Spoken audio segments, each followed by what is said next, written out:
அப்புறம் சில பேர் ஜாதகம் பார்க்கும்பொழுது எனக்கு எத்தனை குழந்தைகள் இருக்க வாய்ப்பு இருக்குன்னு சொல்லிட்டு கேட்பாங்க.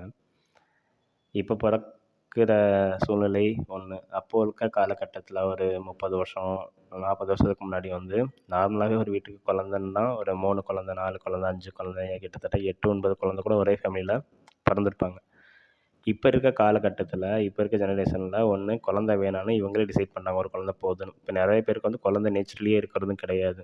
அதுக்கு மேல இருக்கிறவங்க வந்து சில ஃபினான்சியலா சில விஷயங்களுக்காக ஒரு குழந்தை போதும், 2 குழந்தை போதும்னு இவங்களே ஸ்டாப் பண்ணிக்கிறாங்க. அந்த அளவுக்கு காலகட்டத்தில வந்து ப்ராக்டிக்கலா கொஞ்சம் யோசிக்கணும்ல.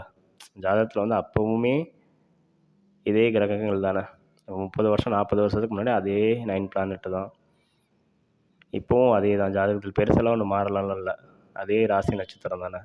ஸோ அவங்களுக்கு மட்டும் எதுக்கு 8 குழந்தை, 9 குழந்தை இருந்துச்சு. இப்போ எதுக்கு ஒரு குழந்தைய நிப்பாட்டிக்கிறாங்க. நிறைய பேர் குழந்தை இல்லாம இருக்குதுன்னா, இப்போ இருக்க காலகட்டம், இப்போ இருக்க நம்மளோட ஹெல்த்து, ஃபுட்டு ஹேபிட்ஸ்லாம் நிறைய விஷயங்கள் வந்து மாறுது இல்லைங்களா? இருக்க சிச்சுவேஷன்ஸ் இப்போ இருக்க நம்ம லைஃப் ஸ்டைல்ஸ் எல்லாம் நிறைய மாறி இருக்கு. அதுக்கேத்த மாரி தான் இப்போ குழந்தை பிறப்பு விகிதம் இருக்குது. ஸோ அதனால வந்து நம்ம ஹாரோஸ்கோப்பில வச்சு இத்தனை குழந்தை கரெக்ட்டா இருக்கும். இல்ல இத்தனை ஃபீமேல், இத்தனை மேல் பேபி இருக்கும். அப்படிலாம் சொல்லி அசஸ் பண்ணலாம் முடியாதுங்க. சரிங்களா? ஸோ அதனால இந்த மாரி விஷயங்கள்லாம் வந்து நீங்க ஹாரோஸ்கோப்பில தெரிஞ்சுக்கணும்னு நினச்சிச்சிங்கன்னா தெரிஞ்சுக்கங்க. எனக்கு இந்த மாரி அசஸ் பண்ணி சொல்ல தெரியாது. சரிங்களா? ஸோ அதனால இது சொல்லவும் முடியாதுன்னு நான் நம்புறேன். ஸோ அதனால பேசிக்கான விஷயங்கள் வந்து மேஜரா நம்ம லைஃப்ல இருக்கக்கூடிய விஷயங்கள நம்ம தெரிஞ்சுக்க முடியும்.